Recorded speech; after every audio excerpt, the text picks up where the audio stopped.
Hello friends, कैसे हो आप सब लोग। सो फ्रेंड्स, आज हम डिस्कस करने जा रहे हैं इंडिया 16 के बारे में। इंडिया 16 के बारे में employees benefits. Okay, Ajay sir के नोट से। So let's begin. जैसे कि नाम से पता चलता है, एम्प्लॉयज़ के बेनिफिट एक्सपेंस की बात करा, जो कि हमारा स्टेटमेंट ऑफ पीरियड बनाते हैं तो उसमें एम्प्लॉय बेनिफिट एक्सपेंसेस आता है, तो वो इसी की बात कर रहा है। पूरा इंडिया उसी का ही है ना। तो let's begin. Employees benefit means any type of concession given by entity to its employees for service rendered by them. जो भी सर्विस हम ले रहे हैं अपने एम्प्लॉयज़ से, उसके बदले में हम उनके कंसिडरेशन पे करते हैं, तो वो हमारा एम्प्लॉयज़ बेनिफिट्स कहलाता है। ठीक है, एम्प्लॉयज़ बेनिफिट के 4 टाइप है बेसिकली। एक है शॉर्ट टर्म एम्प्लॉय बेनिफिट, एक है पोस्ट एम्प्लॉयमेंट बेनिफिट, एक है अदर लॉन्ग टर्म बेनिफिट, एक है टर्मिनेशन बेनिफिट। जैसे कि शॉर्ट टर्म नजर आ रहा है, 12 महीने से कम कम का बेनिफिट है कि बैलेंस शीट डेट से 12 महीने के अंदर अंदर जो पेमेंट होने हैं वो शॉर्ट टर्म बेनिफिट्स कहलाएंगे। पोस्ट एम्प्लॉयमेंट, एम्प्लॉयमेंट उनकी खत्म होने के बाद जो हमें पेमेंट करने हैं। अदर लॉन्ग टर्म बेनिफिट, जो कि एम्प्लॉयमेंट पोस्ट एम्प्लॉयमेंट बेनिफिट्स में नहीं आ पाते, वो अदर लॉन्ग टर्म बेनिफिट्स हैं। और टर्मिनेशन बेनिफिट्स। ठीक है, तो अब इसमें एग्जाम्पल है that short term benefit में that will be paid within 12 months from balance sheet date.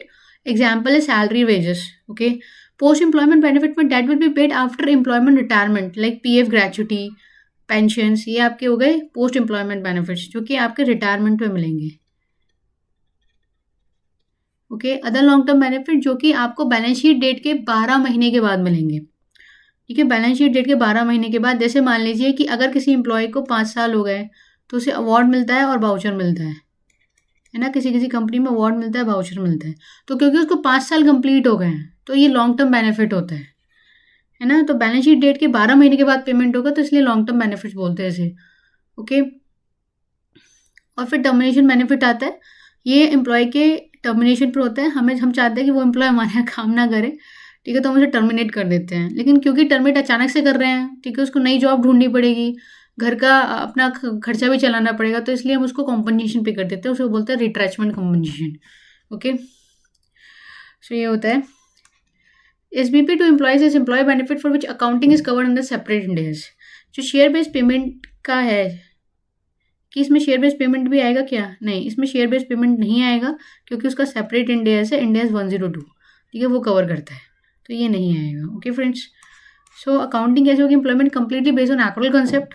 Record the employee benefit in the period with service in which employees render service. ये पूरा की पूरा एक्रुअल बेसिस पे depend करता है, accrual concept पे depend करता है, और उसी पीरियड में रिकॉर्ड होना चाहिए जब एम्प्लॉय सर्विस रेंडर कर रहे हैं, ना कि जब हम पे करेंगे तब, है ना।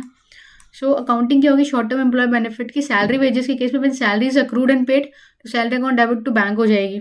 ठीक है, जनरली अगर हम एमएनसी की बात करें तो वहाँ पर क्या होता है, जनरली एमएनसी कंपनीज में, प्रैक्टिकल लाइफ की बात बता रही हूँ मैं आपको, एमएनसी कंपनीज में सेम मंथ में ही पे हो जाती है, तो सेम मंथ में आपका एक्सपेंसेस बुक हो जाता है, आपको कोई आउटस्टैंडिंग रेट नहीं करनी पड़ती। ठीक है, ये होता है एमएनसी कंपनी। बाकी जो लाला कंपनी होती है, जो छोटी कंपनी होती है, वहाँ पर तो यही होता है कि भाई अगले महीने में 7 तारीख को या 10 तारीख को पेमेंट होती है, तो वहाँ पे आपको आउटस्टैंडिंग दिखाना पड़ता है। ठीक है, so when salary is approved but not paid, salary ये वाली एंट्री पास होती है छोटी छोटी कंपनियों में, salary account debit to salary outstanding account. Okay, liability, जब सैलरी पेड हो जाती है एडवांस में, मान लीजिए मैंने किसी एम्प्लॉय ने, किसी एम्प्लॉय को बहुत ज़रूरत है पैसों की, ठीक है, तो वो क्या कह रहा है कि भाई, वो कह रहा है मुझे कि आप मुझे ये दिसंबर 2025 चल रहा है, तो कह रहा है दिसंबर की 2025 की एडवांस सैलरी दे दो बॉस, मुझे बहुत ज़रूरत है पैसों की। तो ठीक है, मैंने उसको दे दिया, तो मेरे को अभी तक सर्विस तो मिली नहीं उसके अगेंस्ट, है ना। तो फिर वो कहाँ जाएगा? जो मैंने उसको दिया है वो जाएगा प्रीपेड में।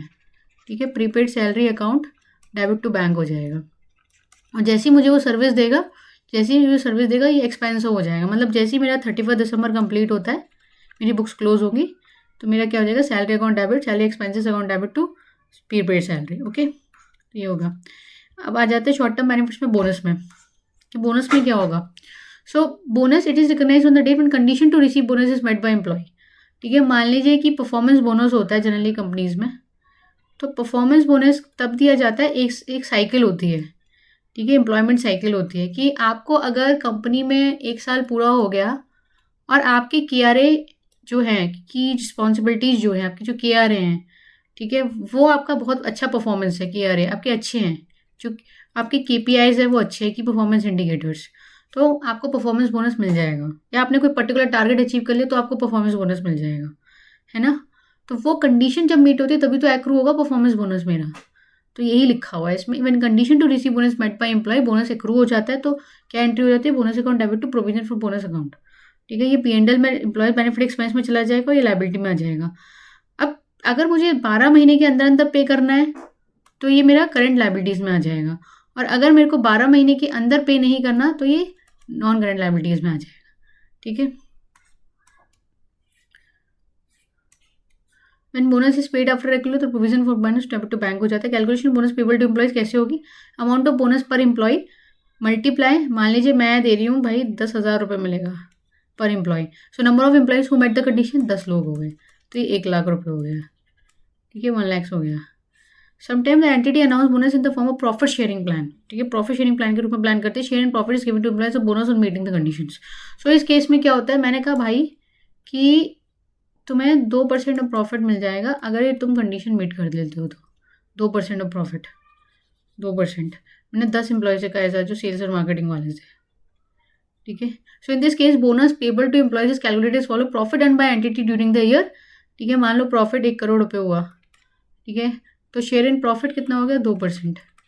और अगर ये एस्टिमेशन में चेंज हो जाता है, ये एक्सपेक्टेड पे आउट है, मान लीजिए कह रहा है कि 2% पहले एस्टिमेट किया था, लेकिन अब सोच रहा है कि नहीं यार 1-2 महीने हो गए, नहीं 1.5% करना पड़ेगा, सिर्फ 2% तो नहीं दे पाएंगे, तो फिर वो एस्टिमेटेड जो रेट है वो चलेगी 1.5% की।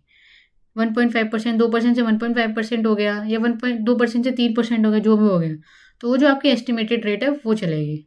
ठीक है, तो 1 करोड़ का 1.5 इतना आप प्रोविजन बना दोगे, जैसी वो कंडीशन मीट होगी तभी बनाओगे। ओके, तो bonus account debit to provision for bonus कर दोगे। ओके फ्रेंड्स, अब आता है थर्ड हमारा लीव कॉम्पनसेशन, वही भी शॉर्ट टर्म बेनिफिट्स का ही पार्ट होता है। लीव कॉम्पनसेशन उसको कहते हैं पेड लीव, पेड वेकेशन और कॉम्पनसेटिंग एब्सेंस बोलते हैं। ठीक है, तो इसमें क्या होता है, पेड लीव्स होती है और इसे कुछ कुछ लोग लीव एनकैशमेंट भी बोलते हैं। ठीक है, लीव एनकैशमेंट भी बोलते हैं। तो paid leaves are leaves given to employees for which their salary will not be deducted. ठीक है, वो पेड लीव्स होती हैं जिसके लिए सैलरी आपकी डिडक्ट नहीं होगी अगर आप ले लेते हो तो। These leaves are provided to employee in addition to Sunday और पब्लिक हॉलीडेज। फॉर एग्जांपल, जैसे मान लीजिए एक आईटी कंपनी है, आईटी कंसल्टेंसी में है, तो जनरली उसकी जो पेड लीव्स रहती है वो आपकी रहती हैं 1.5 डेज पर मंथ। इसका मतलब आपकी रहती है 18 दिनों की पेड लीव्स रहती है in addition to Sunday and Saturday. ठीक है, तो ये रहता है 18। सो एंटिटी में provide various type of paid leaves to employees, casual leave, privilege leave, sick leaves. ठीक है, काफ़ी सारी लीव्स आ जाती है इसमें।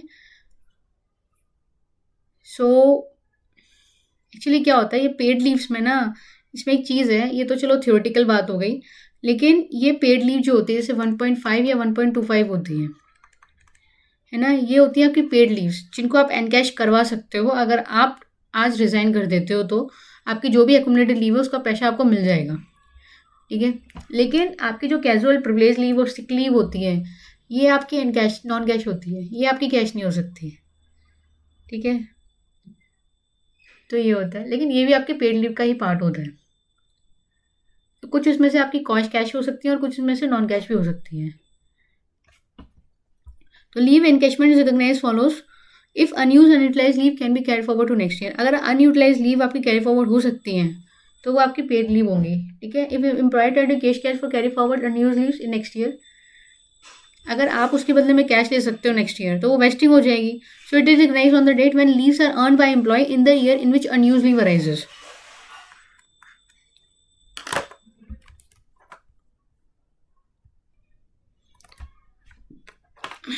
So if employees are entitled to take cash for carry forward and use leave in next year, अगर next year में मिल जाएंगी, मान लीजिए मुझे 18 लीव्स मिल जाती हैं। ठीक है, पेड लीव्स, अब मैं कैरी फॉरवर्ड इसमें से जो कर सकती हूँ वो 18 लीव्स को कैरी फॉरवर्ड कर सकती हूँ। So employee entitled to take cash for a carry forward for unused leave next year, it is recognised on the date when leaves are earned by employee in the year in which unused leave arises. तो वो उस साल में recognise होगी जब employees ने क्या किया है, सर्विस दी है, अर्न किया है। तो अब भाई अर्न तो उसने, मान लीजिए अब ये 24-25 निकल गया है। ठीक है, 24-25 में उसने 18 लीव्स अर्न की हैं। ठीक है, क्योंकि उसने जिस साल अर्न किया 24-25 में उसी टाइम रिकॉर्ड होगी। क्या एंट्री होगी, leaves are earned by the employees, leaves accrued, leave compensation account debit, P&L employee benefit expense में चलेगा to provision for leave compensation. ठीक है, तो 18 लीव्स और उसकी सैलरी कितनी है एम्प्लॉयज़ की टोटल मिला के, अगर हम पूरी एक्सेल शीट बनेगी बेसिकली। ठीक है, तो एक्सेल शीट बनेगी ठीक है, तो मान लीजिए पर एम्प्लॉय हमारा खर्चा बैठता है 10,000 रुपये का, तो ये 1,80,000 रुपये की 24-25 में फाइनेंशियल ईयर में बन जाएगी। Okay, when cash is paid to employee in the next year against the carry forward losses, तो provision for leave encashment debit to bank हो जाएगा। बट ये जो खर्चा बिलोंग करता है वो 24-25 का है, 25-26 में पे हो रहा है, ठीक है, इट डजेंट मैटर, क्योंकि हम लोग एक्रूअल कंसेप्ट की बात कर रहे हैं जिसमें वो सर्विस रेंडर कर रहा है, जिसमें वो अर्न कर रहा है ना। अब दूसरा केस आता है कि अगर employees entitled to take excess leave for carry forward unused leave in the next year, employees को यहाँ पर कहीं नॉन वेस्टिंग वाला पोर्शन है, मतलब अल्टीमेटली आपको कैश नहीं मिलेगा, आप अगले बार 18 लीव्स और ले लेना, आप अगली बार 18 लीव्स और ले लेना अगले साल, लेकिन आपको कैश नहीं मिलेगा। So it is recognise on the date when leaves are earned by employee in the year in which unused leave arises. Okay, वही साल 24-25 में रिकॉग्नाइज होगा ये, ठीक है। So when leaves are earned by employee, leave compensation debit to provision वही बनेगा 24-25 में आपका 1,80,000 से और 1,80,000 से, ठीक है।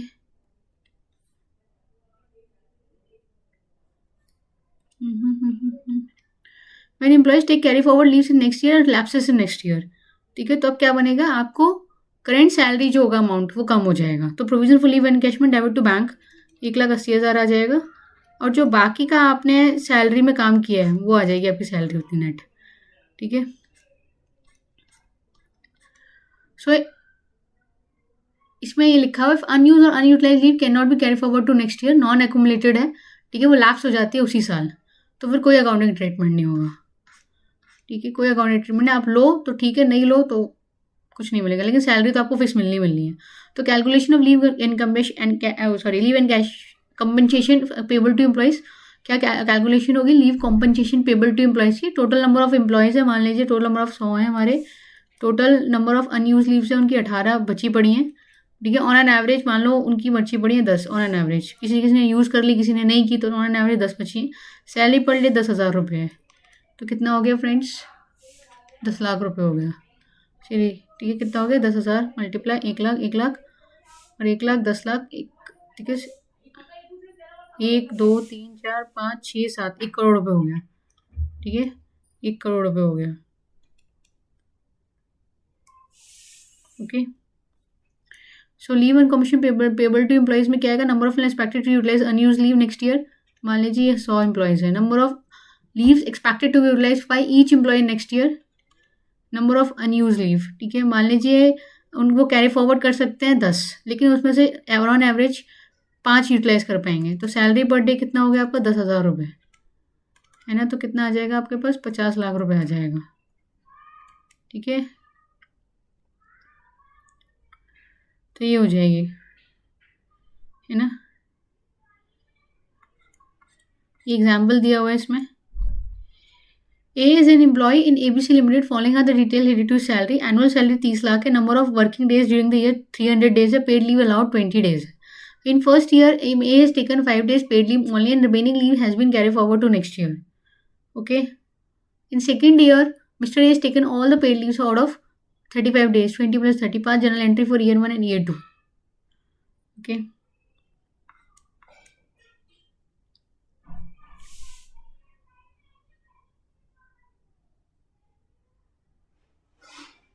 एनुअल सैलरी कितनी है 30 लाख रुपए, number of working days during the year 300 days, paid leave allowed कितनी है 20 डेज। ओके, तो आपकी सैलरी पर डे कितनी हो गई 30 lakh divide by number of working day during 10,000 रुपये हो गई, ठीक है। इसमें क्या कह रहा है कि भाई फर्स्ट ईयर में तो पेड लीव्स अलाउड जो है 20 डेज हैं, लेकिन उसने सिर्फ 5 दिन की पेड लीव है, तो 15 बची, वो कैरी फॉरवर्ड हो गई next year. Mister A has taken all paid leaves of 35 days, 20 plus 15 पूरे 35 दिन की ले ली, तो अब जनरल एंट्री पास करनी है हमें ईयर 1 और ईयर 2 की। ओके, तो हम देख लेते हैं, सैलरी पर डे 10,000 पर डे बन जाएगा, number of day to be work by mister A to get a full salary in each year, कितना दिन काम करना पड़ेगा उसको 280 दिन, 280 दिन की उसे सैलरी मिल रही है वाली, ठीक है, 280 दिन की सैलरी मिल रही है उसे, 280 दिन काम करने के लिए उसको 30 लाख रुपए मिल रहा है, ठीक है। Number of days for which A has done work, कितने दिन काम किया उसने 295 डेज काम किया। अनयूज लीव कितनी पड़ी है 15 दिन पड़ी है। लीव कॉम्पनसेशन अमाउंट कितना हो गया, एक एम्प्लॉय हो गया 15 दिन हो गया और 10,000 हो गया, ठीक है। तो ये नंबर ऑफ एम्प्लॉयज़, ये वही ऊपर वाला फॉर्मूला हो गया। अब देखो यहाँ पर टोटल नंबर ऑफ एम्प्लॉयज़ 1 हो गया, अनयूज़ लीव कितना हो गया 15 हो गया, और सैलरी पर डे कितना हो गया जो हमने 300 का डिवाइड करके 10,000 रुपये निकाला था। ठीक है, तो ये हो गया 1,50,000। तो जनरल एंट्री क्या होगी, salary account debit to bank 30 lakh रुपए दे दिए हमने उसको, लीव एंड कॉम्पनसेशन जो प्रोविजन फॉर 1,50,000 रुपये बन जाएगा। ठीक है, अब नेक्स्ट ईयर आता है सेकंड डे में, number of day for which investor is done work 300 minus 265 days के लिए काम किया, मतलब 280 से कम काम किया उसने। सो अनयूज लीव कितनी है, 0, कोई अनयूज लीव नहीं है।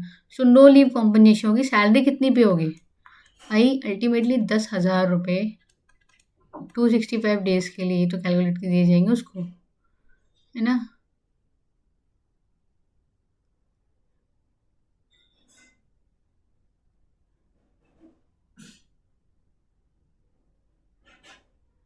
सॉरी, मतलब उसको दिए जाएंगे आपका 300। ठीक है, 300 उसने अनयूज लीव मतलब पूरी 35 यूज़ कर ली ना, तो अगर आपका देखो 10,000 रुपये उसको कितना दिया जाएगा, आपको 30 लाख में से उसको 1.5 लाख नहीं दिया जाएगा।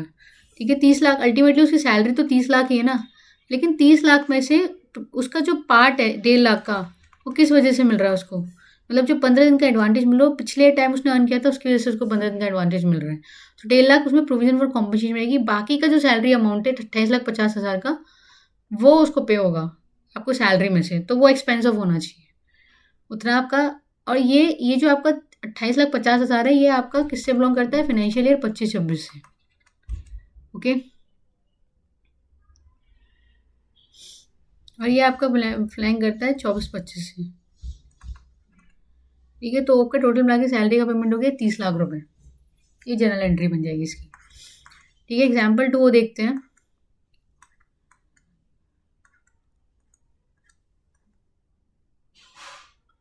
भाई 20 तो उसको वैसे भी मिलना ही था ना, है ना। तो 200 अगर आप देखो ध्यान से, तो अल्टीमेटली 285 दिन तो काम किया ही उसने।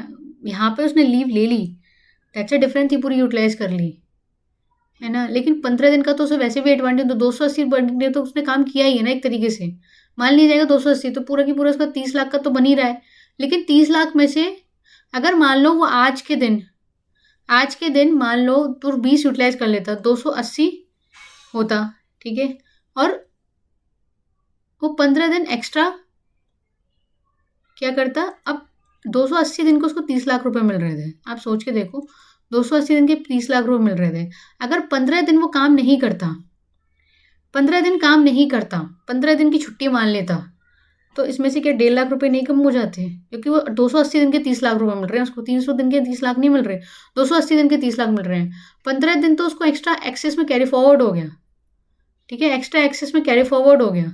अगर ये नहीं हुआ होता और 15 दिन की वो छुट्टी लेता, तो उससे कितने रुपए कटते, 15 मल्टीप्लाई 10,000 रुपये पर डे के हिसाब से 1.5 लाख रुपए कट जाते, तो 28,50,000 का पेमेंट होता। ये 1.5 लाख क्यों बेनिफिट मिल रहा है, क्योंकि पिछले साल उसने अर्न की थी लीव और वो कैरी फॉरवर्ड हो गई थी। तो ये है रीजन गाइस। ठीक है, 5 general entry for year 1 and year 2 में लिखा हुआ है, देखते हैं। Let's see the question example 2। A is an employee in ABC limited, following the detail related to salary. ठीक है, एनुअल सैलरी 30 लाख है, number of working day 300 days है, पेड लीव अलाउड जो है वो 20 दिन है। In year 1 A has taken a 5 days paid leave and remaining are settled by the way of payment in the next year. ठीक है, अच्छी बात है। तो 5 दिन की क्या हो गई, उसने ली है, लेकिन उसको अलाउ कितनी थी, तो 15 का प्रोविजन बन जाएगा, है ना, 15 का प्रोविजन बन जाएगा उसका। और number of salary per day क्या निकलेगा, 30 लाख डिवाइड बाय 300 कितना निकल जाएगा, 10,000 रुपये पर डे निकल जाएगा। Okay, in year second mister has taken all the paid leave for 20 days। ठीक है, उसने 20 दिन की सारी ले ली, तो नेक्स्ट ईयर पे क्या होगा, जो 1.5 लाख रुपये उसका पेमेंट कैश में हो जाएगा। ठीक है, सो लेट्स सी। और एंट्री के पास होगी इसकी, salary account debit to bank हो जाएगा 30 लाख से, provision leave compensation debit to provision for leave compensation, वो हो जाएगा। ठीक है, 1.5 लाख। तो सैलरी पर डे कितनी, 10,000 पर day. Number of days to be work by mister to get a full salary in each year, 300 minus 20, 280 दिन हो जाएगा। ओके, number of days for which A has done work 300 minus 5, 295 days हो जाएगा। Unused leave कितनी है, 20 minus 5, 15 days है। Leave compensation amount कितना जाएगा, 1 एम्प्लॉय मल्टीप्लाई 15 मल्टीप्लाई 10,000, तो 1,50,000 हो जाएगा, 1,50,000 हो जाएगा। तो आपकी जनरल एंट्री बनेगी, salary account debit to bank 30 lakh बनेगी, लीव कॉम्पनसेशन बन जाएगा आपका टू प्रोविजन 1.5 लाख का, और यही प्रोविजन आपका पे हो जाएगा टू बैंक करके 1.5 लाख का। Number of days at and work 300 - 20, 280 दिन काम किया है। अनयूज लीव कुछ भी नहीं बची है, नो लीव कॉम्पनसेशन होगा यहाँ पर, और salary account debit to bank हो जाएगा, है ना, 30 लाख रुपए, और provision for leave compensation to bank हो जाएगा 1.5 लाख रुपए। ठीक है, अब आता है हमारा दूसरा, accounting for post employment benefit. ठीक है, एम्प्लॉयमेंट बेनिफिट के बारे में बात करें जो रिटायरमेंट के टाइम पे उसको मिलते हैं, एम्प्लॉयमेंट के बाद खत्म होने के बाद। तो डिफाइंड कंट्रीब्यूशन प्लान, कंट्रीब्यूशन इसका मतलब हम कहीं कंट्रीब्यूट कर रहे हैं, है ना। तो ये डिफाइंड कंट्रीब्यूशन प्लान वो प्लान्स होते हैं जब बीच में कोई इंटरमीडियरी होती है।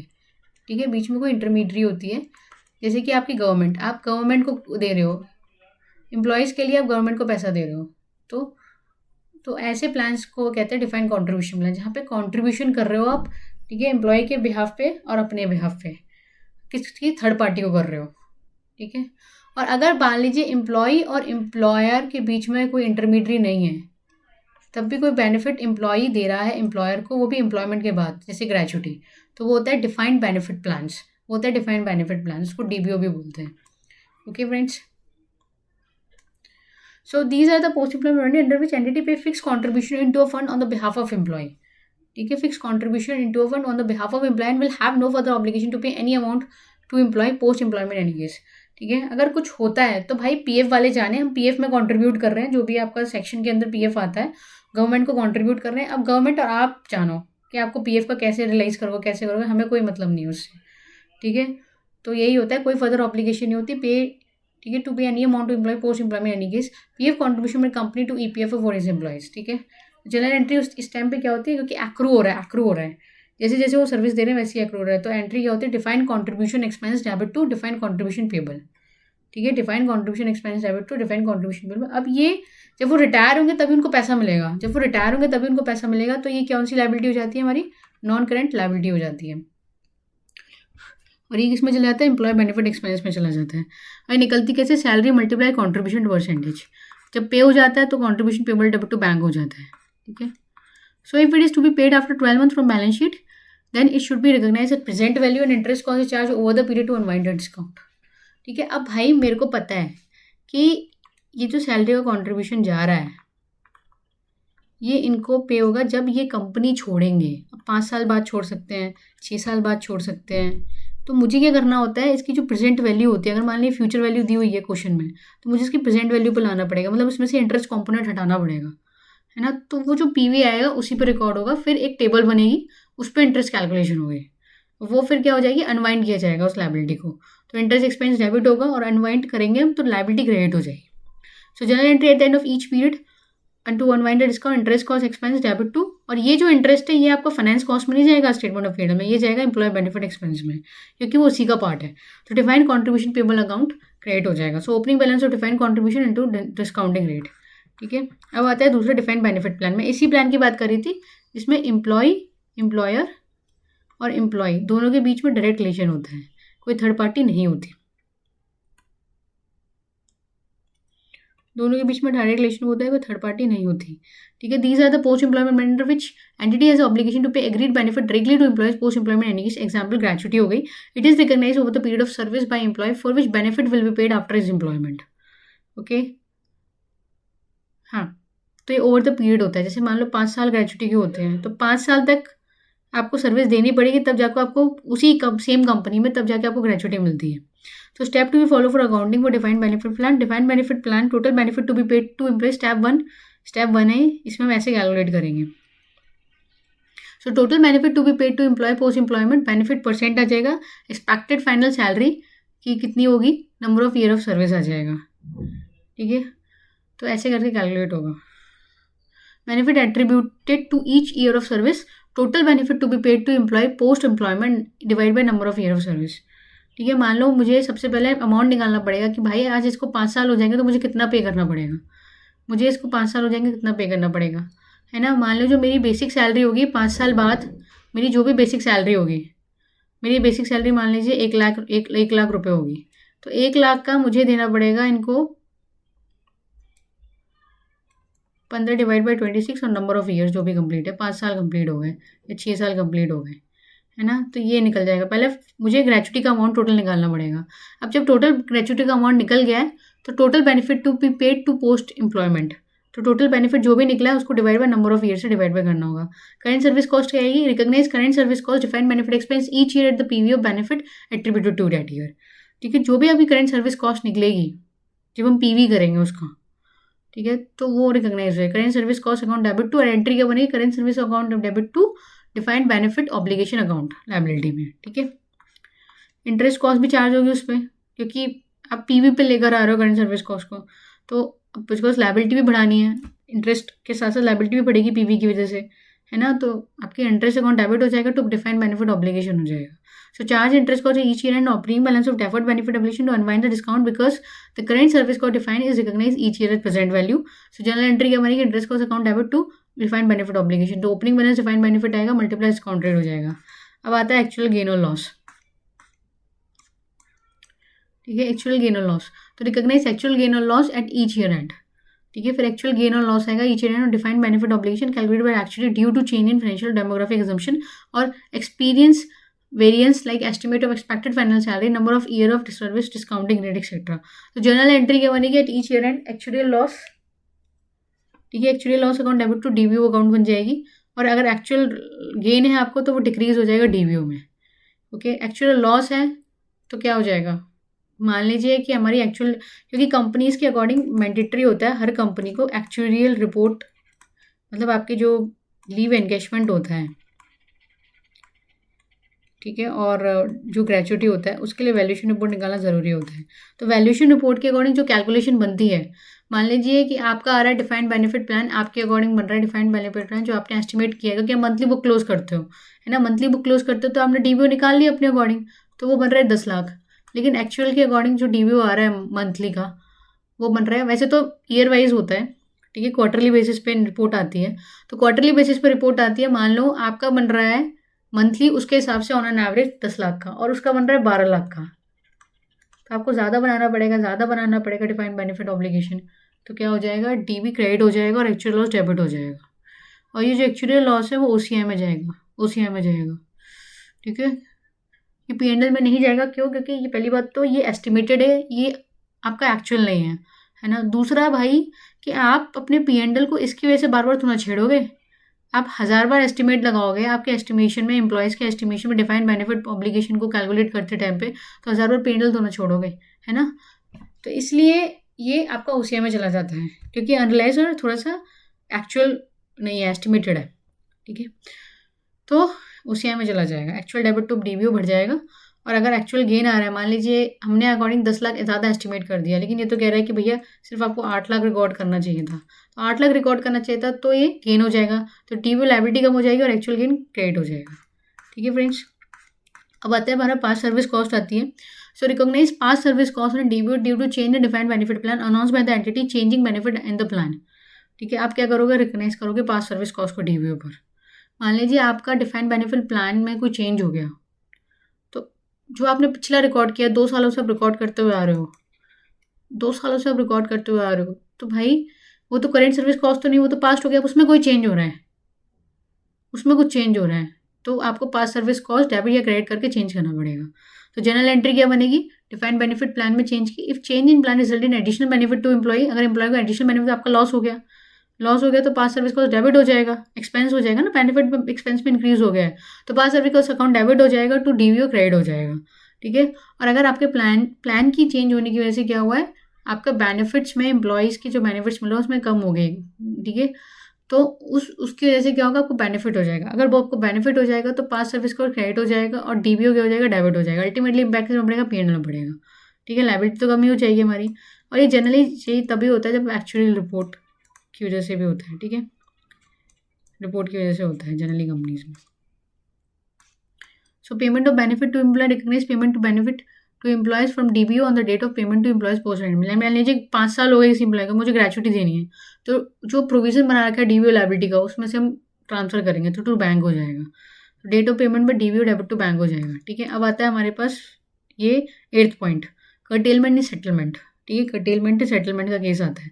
So if entity curtail the benefit of employ under defined benefit plan and settle it before the maturity, मतलब मान लीजिए कंपनी जो है, कंपनी की रिस्ट्रक्चरिंग हो रही है, ये कंपनी को लॉसेस हो रहे हैं, ठीक है। मान लीजिए प्योर सॉफ्टवेयर है एक, या कोई भी आप कंपनी मान लो, राइट, ठीक है, आप कोई भी कंपनी मान लो,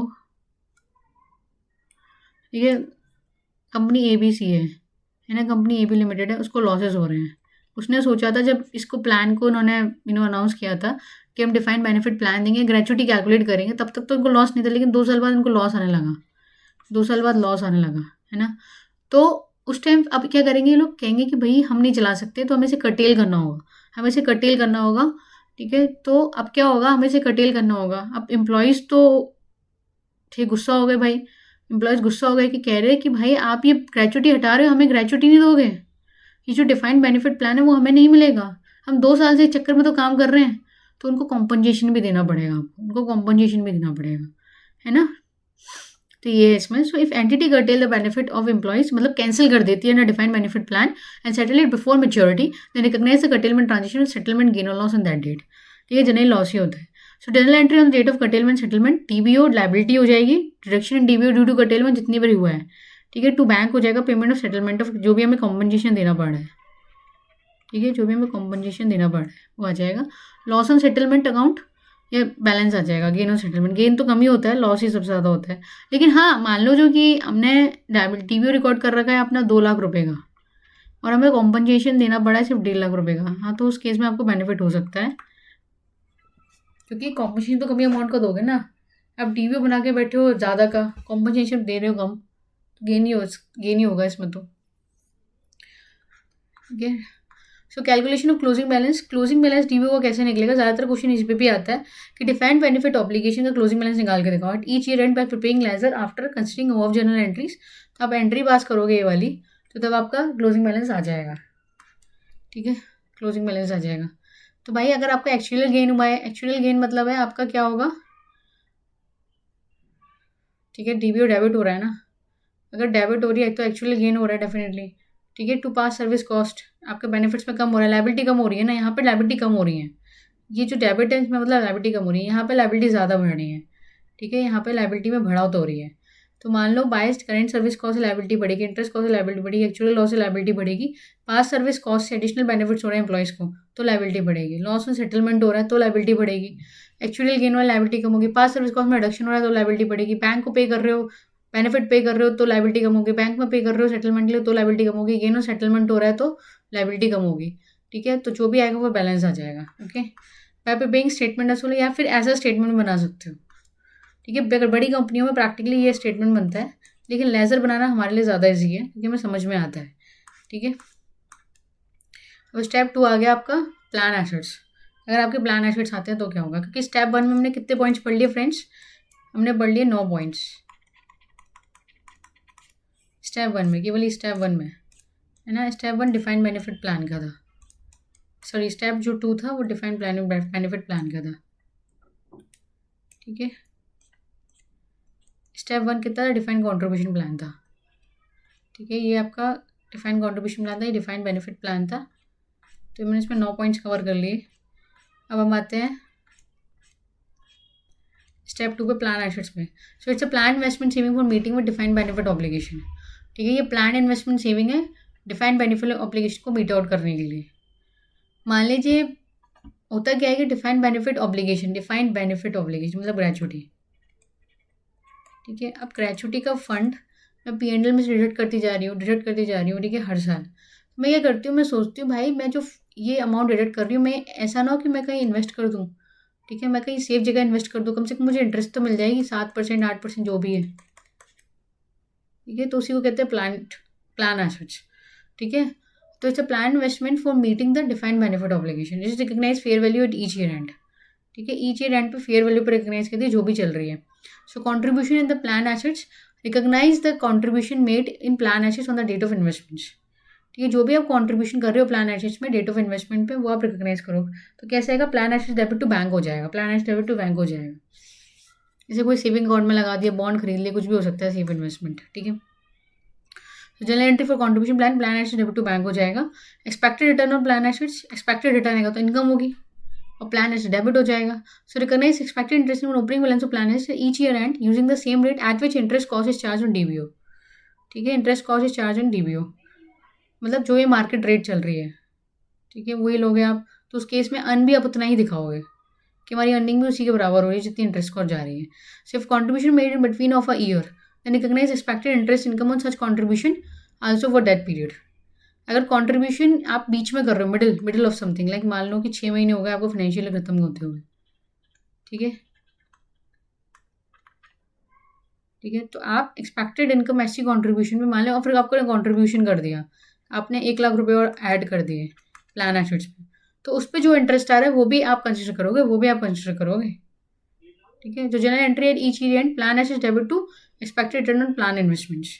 ठीक है, और ये जो एक्सपेक्टेड रिटर्न किस में जाएगा, आपका नेगेटिव हो जाएगा, मतलब ये आपके जो भी एम्प्लॉय बेनिफिट एक्सपेंस है उसको कम कर देगा, जो भी आपके एम्प्लॉय बेनिफिट एक्सपेंसेस हैं उसको कम कर देगा। ठीक है, तो ये होगा फ्रेंड्स। सो एक्चुअल गेन और लॉस कुछ भी आएगा तो क्या होगा, सो रिकॉग्नाइज एक्चुअल गेन और loss on plan assets each year end as plan assets is measured at fair value. जो भी एक्चुअल गेन आएगा प्लान एसेट्स पे, जो भी आपकी फेयर वैल्यू, मान लीजिए आपकी फेयर वैल्यू में बढ़ोतरी हो गई, आपकी 1 लाख की प्लान एसेट्स बिकती 1 लाख से 1.2 लाख हो गई। ठीक है, हाँ, ये हुए थे आपका 2023-24 में, 24-25 में आपकी ये हो गई, कितनी हो गई, 1 करोड़, सॉरी, ये हो गई 1,20,000 हो गई। तो जो 20,000 का आपका प्रॉफिट प्लान एसेट्स का है वो आपका क्या हो जाएगा, आपका वो गेन हो जाएगा। तो actual gain debit, sorry, plan assets debit हो जाएगा, एक्चुअल गेन डेबिट क्रेडिट हो जाएगा। ठीक है, सिमिलरली आपका ये जो 1 लाख था, 1 लाख से 80,000 रुपये हो गया प्लान एसेट्स, तो वो क्या हो जाएगा आपका, वो आपका एक्चुअल लॉस हो जाएगा और प्लान एसेट्स क्रेडिट हो जाएगी, फेयर वैल्यू में डिक्रीज हो गई, है ना। मान लीजिए आपने प्लान एसेट्स को इक्विटी शेयर्स में लगा दिया, तो उस केस में हो सकता है ना ये, तो यही है। Okay,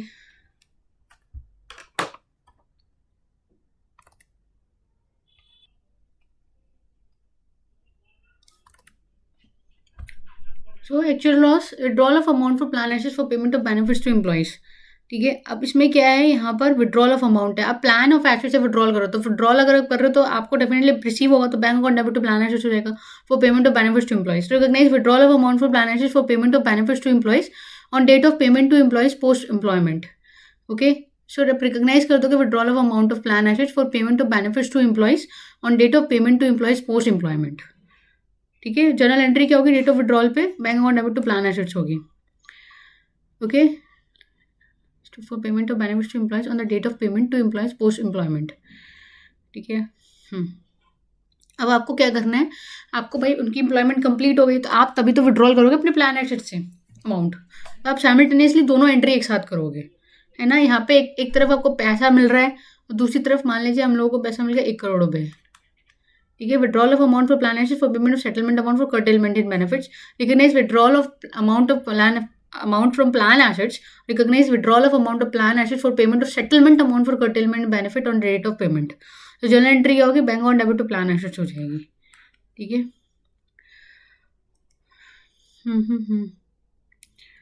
bank account debit to plan assets हो जाएगी। और calculation of closing balance plan assets का कैसे निकालोगे, इस केस में भी आप विड्रॉल करोगे, मतलब 2 केसेस हैं, आप इसमें विड्रॉल कर सकते हो। एक तो आपको बेनिफिट देना है उनको एम्प्लॉयज़ को, ठीक है, जो भी आपका डिफाइंड बेनिफिट प्लान है, जो भी आपका डीबीओ है वो देना है। एक दे सकते हो जब आपका कर्टेलमेंट चल रहा है। कर्टेलमेंट मतलब है कि आपकी कंपनी बंद होने वाली है, मतलब आपकी कंपनी लॉस में जा रही है ना। तो उस केस में आपका जो भी सेटलमेंट अमाउंट है, ठीक है, आप क्या करोगे, रियलाइज़ करोगे, प्लान एसेट्स को बेच के प्लान एसेट्स में विड्रॉल कर लोगे।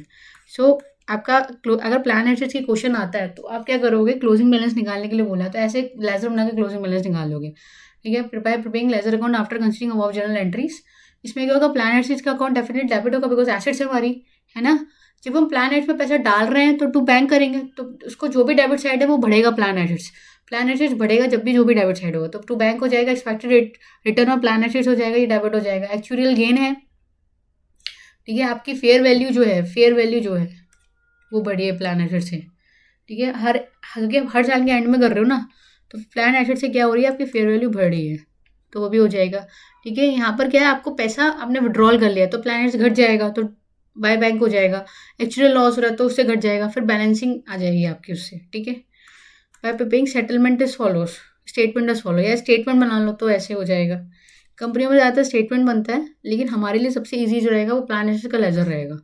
ठीक है, फिर आप कैलकुलेशन करोगे actual return on plan assets, तो expected return on plan assets, ठीक है, प्लस माइनस एक्चुअल गेन और लॉस जो भी होगा वो निकल जाएगा, वही आपका एक्चुअल रिटर्न हो जाएगा। ठीक है, तो अब क्या है, स्टेप 3 में नेट डिफाइंड लायबिलिटी आ जाएगी, नेट डिफाइंड लायबिलिटी और assets. So balance sheet defined benefit plan assets are shown at net amount as follows. जो भी आपका डिफाइंड बेनिफिट ऑब्लिगेशन और प्लान एसेट्स, क्योंकि उसी के अगेंस्ट तो आपने इन्वेस्टमेंट किए हैं ताकि उस पर रिटर्न मिल सके, है ना, तो उसको दोनों को नेट दिखाते हो आप। तो क्लोजिंग बैलेंस डीबीओ जो भी आ रहा है वो आ जाएगा minus closing balance of plan assets. तो जो भी आपकी लायबिलिटी और एसेट्स पड़ेगी आप उसको दिखा दोगे। अगर लायबिलिटी बन रही है तो आप एनसीएल में दिखा दोगे, अगर एसेट्स बन रहा है तो आप एनसीए में दिखा दोगे। Okay, so if it is a net defined assets it will be shown in the lower of calculated net defined assets amount, जो भी आपका अमाउंट आ रहा है, या फिर एसेट सेलिंग। तो if asset selling amount is lower, then the difference amount will be recognized as loss on plan assets due to asset selling. Actually क्या होता है, जब आप जनरली इंश्योरेंस कंपनी में आप इन्वेस्टमेंट करते हो, जो प्लान एसेट्स होती है उसको इंश्योरेंस कंपनी का प्लान ले लेते हो।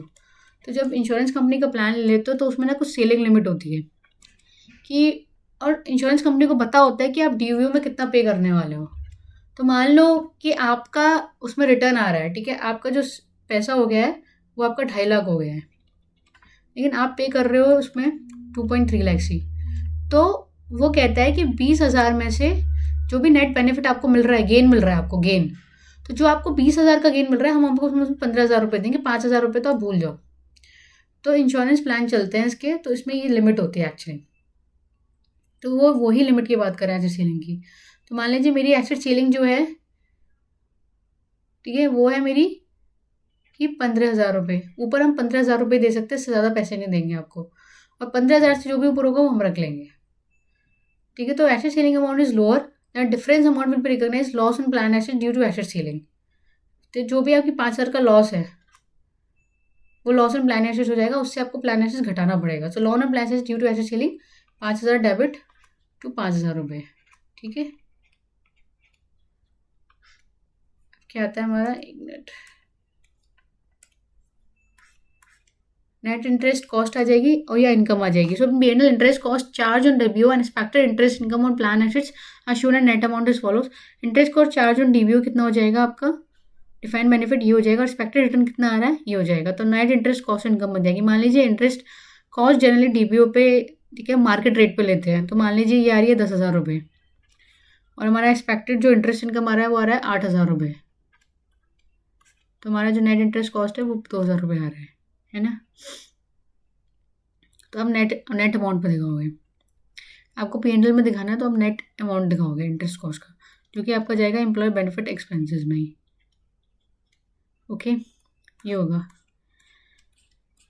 अब क्या आएगा, total employ benefit in P&L related to defined benefit plan in total employ benefit related to defined benefit plan will be as follows. Current service cost आ जाएगी आपकी, नेट इंटरेस्ट कॉस्ट आ जाएगी, जो भी आपकी नेट इंटरेस्ट है, मतलब जो भी आपका प्लान एसेट्स है और डीबीओ पे जो भी इंटरेस्ट कॉस्ट लग रही है, interest cost on DBO minus expected return on plan assets.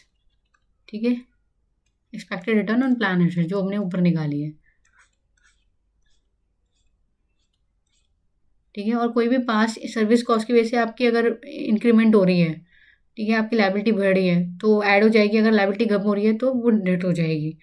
ठीक है, और लॉस ऑन सेटलमेंट, अगर मान लीजिए सेटलमेंट कर्टेलमेंट हो रहा है, ठीक है, कंपनी बंद लॉस में जा रही है, तो आप सेटलमेंट कर रहे हो, तो सेटलमेंट में अगर आपको ज़्यादा पैसा देना पड़ रहा है, तो ज़्यादा पैसा देना पड़ रहा है तो क्या हो जाएगा, प्लस हो जाएगा। कम पैसा देना पड़ रहा है तो वो गेन हो जाएगा, वो माइनस हो जाएगा। फिर नेट रीमेजरमेंट गेन और loss in OCI related to defined benefit plans. ठीक है, फिर आपको गेन और लॉस निकालना पड़ेगा। तो P&L का आइटम हो गया, अब जो आपके बैलेंस शीट में आएगा वो भी तो डिस्कस करना पड़ेगा ना। सो नेट रिप्लेसमेंट गेन और loss in OCI related to defined benefit plan, in OCI actual gain और loss on DBO and plan assets, loss on plan assets due to asset ceiling are shown at net amount. ठीक है, net amount पर दिखाएंगे हम इसको। So actual gain और loss on DBO,